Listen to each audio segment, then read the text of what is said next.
Alaman ninyo kung paano nila kayo sinaktan, paano kayo ninakawan nitong mga ito. Hundreds of thousands of people have joined a mass protest in the Philippines over a corruption scandal involving dubious flood control projects. Marami dito sa napangalanan dito ay makukulong na sila. Sa kulungan po magpapasko ang kontraktor na si Sara Diskaya. Galit po tayo sa nanggagamit, galit po tayo sa kasinungalingan, galit tayo sa nagbabaluktot ng katotohanan. Ito ni ma'am, inaantay ko lang kung kailan nila ako ikukulong. Patid ko na nagda-drug siya! Hindi kami takot. Sumasagot lang kami sa kanilang mga atake sa amin. Patuloy ang pagkalap ng otoridad ng mga ebidensya kaugnay sa pagpanaw ng dating DPWH Undersecretary Catalina Cabral. Naalala niyo na po ba, Undersecretary Cabral? Okay. Yes, Your Honor. Kinonfirm ni Yumaong Yusek Cabral na nagdaroon ng 51 billion pesos worth of insertion si Paulo Duterte. Tumagos sa 2020 GAA ang 16 requested projects ni VP Sara. Bukod kay VP Sara, nakita rin namin ang pangalan ng kapatid nito na si Davao City Representative Paulo Duterte. Huwag na po tayo magkunwari. Alam naman ng buong madla na nagkakaraket sa mga proyekto. Kaya sa mga nakikipagsabwatan upang kunin ang pondo ng bayan at nakawin ang kinabukasan ng ating mga mamamayan, mahiya naman kayo. Dinadaanan na hirap na dinadanas ng ating mga kababayan. They have to be told who is responsible and somebody has to answer for their suffering. Sorry na lang. Hindi na kita kaalyado kung ganyan ang ginagawa mo. Ayaw na kitang kaalyado.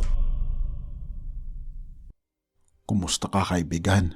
Nandito na naman tayo upang talakayin ang isang topiko na talaga namang napaka-interesting ating pag-uusapan. Ano nga ba ang itsura ng langit? Dahil kung ating makikita ang konsepto ng langit sa ating mga napapanood ng pelikula, ay ibang-iba ito sa sinasabi ng banal na kasulatan. Ating pag-usapan ito, mga kaibigan.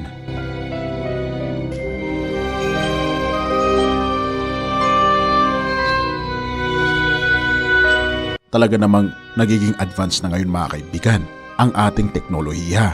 At kung ating makikita, mga kaibigan, ay hinahamon ng siyensya ang mga normal na sibilyan na katulad natin na mag-explore sa outer space. Meron kasing tinatawag, mga kaibigan, na X-Prize na open sa lahat. Ito ay hamon ng United States of America na pag nagawa mo ang X-Prize ay mabibigyan ka ng 10 million US dollars. Simple lang, mga kaibigan, ang rules. Number 1 ay kailangan mo lang mag-launch ng 3 civilian sa outer space. Dapat ito ay 62 miles sa outer space. At pagkatapos ay ibabalik mo ang 3 taong ito. Pwede yung kaibigan mo, tatay mo o kapatid mo. Bahala ka. Kahit sino ay pwede mong idala doon. Pagkatapos ay dapat makabalik sila dito sa planet Earth ng ligtas at malusog pa rin. Pagkatapos nito, mga kaibigan, ay iyong ipapalipad ulit sila ang 3 mga tao na ipinalipad mo 14 days ago at gagamitin nila ang the same vehicle. At ito, mga kaibigan, ang hamon. Hindi ka pwedeng gumamit ng kahit anumang government grants o anumang materials galing sa gobyerno. Ito ay sa sarili mong bulsa. At pagkatapos, ino-notify mo ang X-Prize Committee at least 30 days in advance para i-launch at ma-approve ang flight na ito. At ito ang good news, mga kaibigan. Open ito sa lahat. Kung nais mo itong gawin, ay pwede mo siyang subukan. Ngunit ang bad news, mga kaibigan, ay may nakakuha na sa X-Prize. May nakakuha na at nanalo ng 10 million US dollars. Nagpadala siya ng 3 na mga civilian sa outer space. Pagkatapos ay binalik niya dito sa lupa. Pagkatapos after 14 days ay pinalipad niya ulit sa outer space. Isa siyang bilyonaryo. At kung tatanungin niyo ako, mga kaibigan, kung magkano ang kanyang ginastos, gumastos lang naman siya ng 20 million US dollars para mapanalunan ang 10 million US dollars na X-Prize. At kung ating mapapansin, mga kaibigan, talaga namang nagiging advanced na ang teknolohiya natin dahil may tinatawag na space tourism na kung saan ay pwede na mag-travel outer space, hindi na lamang sa iba't ibang mga bansa, kundi pati sa outer space ay pwede ng pasyalan. Ito kasi, mga kaibigan, ay naging posible dahil sa isang batas sa United States na Commercial Space Launch Amendments Act ng 2004 na kung saan ay pwede ka nang mag-enjoy ng view sa kalangitan. Habang ikaw ay nasa outer space, makikita mo na mas malapitan ang mga bituin at planeta. Pwede ka dong maglaro ng tennis na habang lumulutang at walang gravity, mga kaibigan. Nalilipad ka habang ikaw ay naglalaro ng basketball. At meron na rin mga hotels at accommodations sa outer space. At kung ating mapapansin, mga kaibigan, ang pwede lang na pumunta dito ay ang mga tao na mayayaman. Ngunit ito, mga kaibigan, ang good news dahil mayroong langit na mas maganda pa sa pagpapasyal sa outer space. At ito, mga kaibigan, ay titirhan natin ng panghabang buhay. Ang tanong, mga kaibigan, ay ano at gaano kahaba ang habang buhay? Kung iyong bibilangin mga kaibigan, ang mga bato sa karagatan at ang mga bato at buhangin sa buong mundo. Pagkatapos ay i-add mo pa ang mga punong kahoy, gayon din ang kanyang mga dahon. At pag na-compute mo ito mga kaibigan, ito ang taon na umpisa pa lang ng forever natin sa langit na bayan. Ganito katagal mga kaibigan tayong mamumuhay sa langit na bayan na ipinangako ng ating Panginoong Diyos. Ang tanong ay, what and where is heaven? Ito kasi mga kaibigan ang pangako ng ating Panginoon sa atin sa John 14 verse 1 to 3. Let not your heart be troubled. You believe in God. Believe also in me. In my Father's house are many mansions. If it were not so, I would have told you. I go to prepare a place for you. And if I go and prepare a place for you, I will come again and receive you to myself, that where I am, there you may be also. At kung ating mapapansin mga kaibigan, merong 3 layers ang langit na binabanggit sa banal na kasulatan. Ito mga kaibigan, ang first heaven na kung saan makikita natin dito lumilipad ang mga ibon at ang mga eroplano. Dito rin natin nakikita mga kaibigan ang mga clouds. At beyond mga kaibigan sa first heaven ay tinatawag na second heaven. Dito naman natin makikita ang mga planeta, ang mga stars at ang ating araw. Ngunit mga kaibigan, mayroong tinatawag na third heaven, ang langit ng lahat ng mga langit, ang pinakatuktok ng mga kalangitan. Ito ang dwelling place ng ating Panginoong Diyos. At ito mga kaibigan, ang binabanggit sa Mateo 25 verse 34. Then shall the king say to them on his right hand, Come, you blessed of my Father, inherit the kingdom prepared for you from the foundation of the world. Oo mga kaibigan, ninanais ng ating Panginoon na tayo ay makasama niya sa langit. At binabanggit mga kaibigan na ang lagusan sa langit mga kaibigan na binabanggit sa Job ay walang iba kundi ang Orion Nebula. At kung ating mapapansin, gaano ba kaganda ang langit na bayan at ano ang itsura nito base sa banal na kasulatan. Revelations 21 verse 1, And I saw a new heaven and a new earth, for the first heaven and the first earth were passed away, and there was no more sea. Verse 2, And I, John, saw the holy city, New Jerusalem, coming down from God out of heaven, prepared as a bride adorned for her husband. Ito mga kaibigan, ang itsura ng langit. Ang langit mga kaibigan na tinutukoy dito ay binabanggit sa Revelations 21. Binabanggit niya dito, verse 12, ang langit mga kaibigan had a wall great and high, and had 12 gates, and at the gates 12 angels, and names written thereon, which are the names of the 12 tribes of the children of Israel. And verse 14, And the wall of the city had 12 foundations, and in them the names of the 12 apostles of the Lamb. Dito natin makikita mga kaibigan na mayroong 12 pundasyon ang langit at 12 gates na kung saan nakasulat dito ang mga pangalan ng 12 tribo ng Israelita. Ibig sabihin, sila mga kaibigan ang naging pundasyon ng pananampalatayang Kristiyano sa lumang tipan. Habang sa mga pundasyon mga kaibigan, ay makikita naman dito ang 12 disciples na kung saan sila ang naging pilar ng pananampalataya sa bagong tipan. At kung ating mapapansin mga kaibigan, sa Revelations 21 verse 13, ito ay hugis parisukat na kung saan merong 12 gates, 3 gates bawat side. Sabi niya dito, on the east 3 gates, on the north 3 gates, on the south 3 gates, and on the west 3 gates. At binabanggit mga kaibigan pa sa Revelations 21 verse 15, at ang nakikipag-usap sa akin ay may panukat na tambong, ginto, upang sukatin ang bayan, at ang mga pintuan nito at ang kuwata nito, at ang pagkatayo ng bayan ay parisukat, at ang kanyang haba ay gaya ng kanyang luwang, at sinukat niya ang tambo ang bayan ay 12,000 estadyo o 2,400 kilometers ang haba, at ang luwang at ang taas nito ay magkakasukat. Ito mga kaibigan ang syudad ng New Jerusalem. Kung ating makikita mga kaibigan ay napakaluwang nito. Ito lamang ang parang Manila ng buong kalangitan. Kumbaga ito ang sentro mga kaibigan na syudad sa langit na bayan na ito ang titirahan ng mga taong nananampalataya sa ating Panginoon. Sa verse 17 binabanggit dito, at sinukat niya ang kuta nito ay 144 na siko o 64 meters ayon sa sukat ng tao sa makatuwid bagay ng isang anghel. Sa verse 18, ito mga kaibigan ang nakakamangha, ang itsura mga kaibigan ng langit na bayan. At ang malaking bahagi ng kuta niya ay haspe. Wow! At ang bayan ay dalisay na ginto na katulad ng malinis na bubog. Oo mga kaibigan, ang itsura ng kalangitan ay puros ginto. At makikita natin dito ang mga mahalagang mga bato na sobrang mamamahal, pero sa langit mga kaibigan ay natural lang ito. Ito mga kaibigan ang binabanggit sa libro ng Revelation, ang mga mahalagang bato na natural lang mga kaibigan sa langit na makikita natin. Ito mga kaibigan, sa verse 19 makikita ang jasper, sapphire, chalcedony, emerald, sardonyx, sardius, chrysolite or chrysoberyl, beryl, topaz, chrysoprase, jacinth at amethyst. Kung ating makikita, ito mga kaibigan ay mahalagang mga bato na nagkakahalaga ng milyones, kahit ito lamang mga kaibigan ay maliit lamang. At sa langit na bayan mga kaibigan, wala ng grava, wala ng hollow blocks na gagamitin para sa mga material ng ating bahay, sapagkat ang ating mga bahay mga kaibigan ay gawa lahat sa mahalagang mga bato katulad ng diamante at mga precious stones na aking nabanggit. At syempre mga kaibigan, hindi mawawala ang ginto. Sa verse 21 mga kaibigan, binabanggit niya dito, at ang 12 pintuan ay 12 perlas, at bawat pinto ay isang perlas, at ang lansangan ng bayan ay dalisay na ginto na gaya ng nanganganinag na bubog. Oo mga kaibigan, napakaganda ng gate ng langit, sapagkat ito mga kaibigan ay purong perlas. Kung inyong mapapansin mga kaibigan, ang perlas ay ginagawa mga kaibigan ng ilang daang taon ng isang kabibe, na ang perlas mga kaibigan ay nabubuo sa pamamagitan ng mga luha ng kabibe dahil mga kaibigan sa mga irritants. At ito mga kaibigan ay nabubuo at nagiging perlas, na ang ibig sabihin niya mga kaibigan na perlas na gate doon sa langit na bayan ay sa ating pagpasok pa lang makikita natin mga kaibigan ang mga iyak natin, ang mga luha na ibinuhos natin dahil sa paghihirap dito sa lupa. At sa ating pagpunta doon sa langit na bayan makikita natin ang ganda ng gate na naipon ng mga luha ng mga anak ng Panginoon, at sa wakas ay makakapasok na sa langit na bayan. At mga kaibigan, alam nyo ba, hindi na natin kinakailangan ang kuryente doon.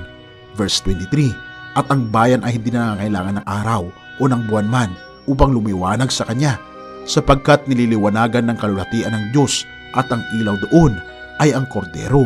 Oo mga kaibigan, ang ating ilaw ay walang iba kundi ang ating Panginoong Diyos. Sa sobrang kaliwanagan niya ay maiilaw niya ang buong lugar mga kaibigan sa langit na bayan.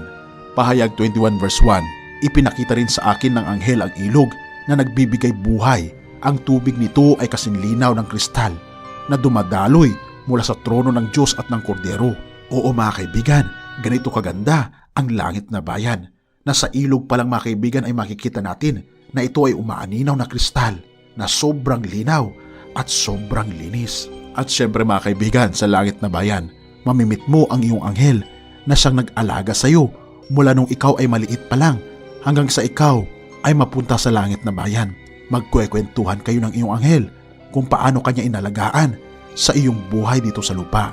At ganoon din mga kaibigan, ang ating Panginoong Hesus ay makakapiling natin sa langit na bayan.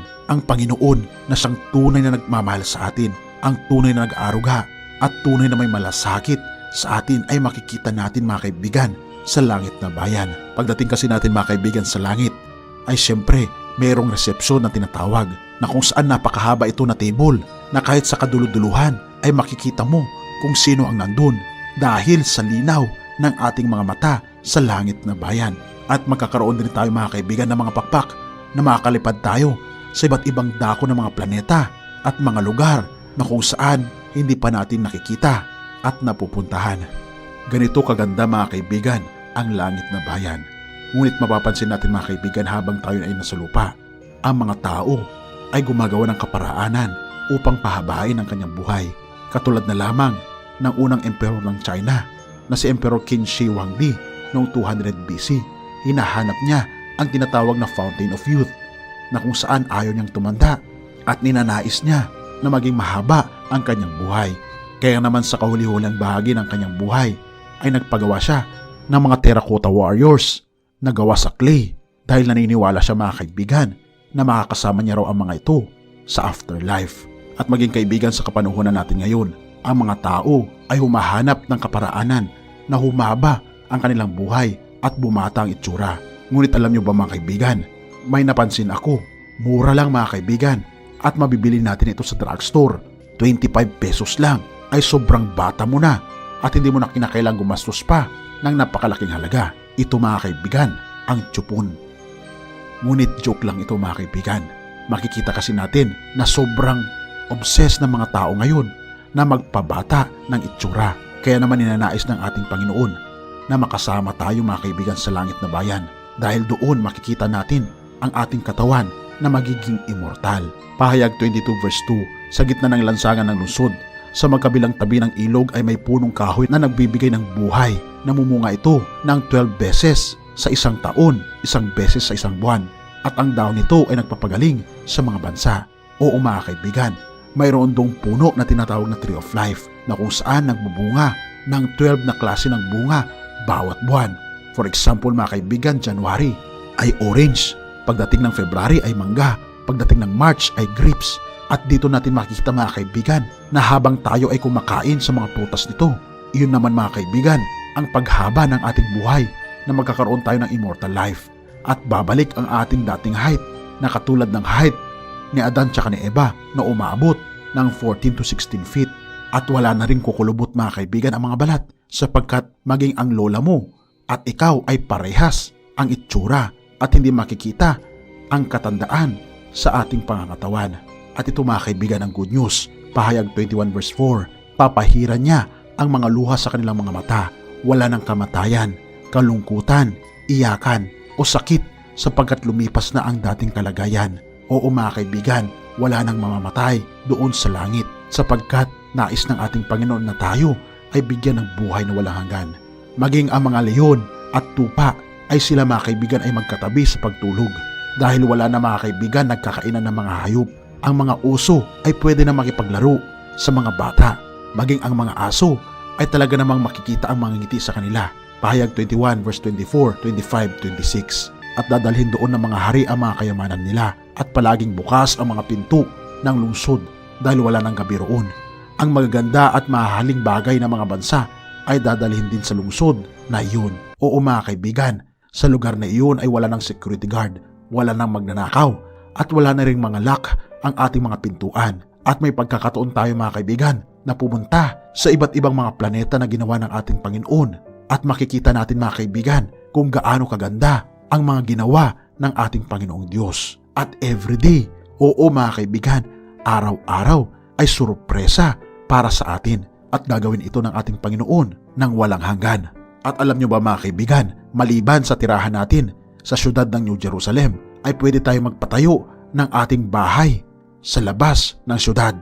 Binabagit ito mga kaibigan sa Isaiah 65 verse 21. Sa panahong iyon magtatayo ang aking bayan na mga mamamayan at titirhan nila ito. Magtatanim sila ng mga ubas at sila rin ang aanin ng mga bunga nito. Oo mga kaibigan, tayo ay magpapatayo ng mga bahay doon na hindi nagawa sa graba, kundi gawa mga kaibigan sa mamahaling mga bato at precious metals. At magtatanim din tayo ng mga prutas na wala nang magnanakaw, kundi tayo rin mga kaibigan ang kakain nito. Oo mga kaibigan, napakaganda ng langit at napakabuti mga kaibigan ng Diyos dahil ito ang kanyang panukala para sa atin. Ngunit ito mga kaibigan, ang babala ng ating Panginoon sa pahayag 21 verse 27. Pero hindi makakapasok doon ang anumang bagay na marumi. Sa paningin ng Diyos, ang mga gumagawa ng mga bagay na nakakaya at ang mga sinungaling. Ang mga makakapasok lang doon ay ang taong nakasulat ang pangalan sa aklat ng buhay ng Kordero. Oo mga kaibigan, nais ng ating Panginoon na isuko natin ang ating buhay sa Kanya. Meron kasing dalawang klase ng libro sa langit, ang libro ng buhay at ang libro ng patay. Habang tayo ay nabubuhay sa kasalanan at hindi natin tinatanggap si Kristo mga kaibigan, ang ating mga pangalan ay nakasulat sa libro ng patay. Ngunit pagtatanggapin natin si Kristo bilang ating personal na Savior, ay buburahin ng ating Panginoon ang ating pangalan sa libro ng patay at tayo ay magiging mapalad na isusulat niya ang ating mga pangalan sa libro ng buhay. At nais ng ating Panginoon na talikuran na ang ating mga kasalanan dahil nais niya mga kaibigan na makapiling tayo sa langit na bayan. At babanggitin niya pagdating natin doon, "Well done, thou good and faithful servant. Come, enter the joy of the Lord." Mga kaibigan, hinihintay ka ng Panginoon na lumapit ka sa Kanya. Purihin ang Diyos at salamat kaibigan sa iyong panonood. Bago natin ipagpatuloy kaibigan, siya nga pala ang Great Controversy. na isa sa mga pinakakontrobersyal na libro dahil tumutukoy ito sa mga propesiya sa libro ng Daniel at Revelation na nagaganap na sa panahon natin ngayon bago ang pagdating ng ating Panginoong Diyos ay pinamimigay na namin ng libre sa pamamagitan ng PDF. At ito ay nasa limited lamang na panahon. Kaya i-click mo sa description sa baba upang ma-avail mo kaibigan ang napaka-importanteng libro ito na magbubukas sa iyo sa mas maliwanag mong hinaharap. Purihin ang ating Panginoong Diyos at tayo magpatuloy.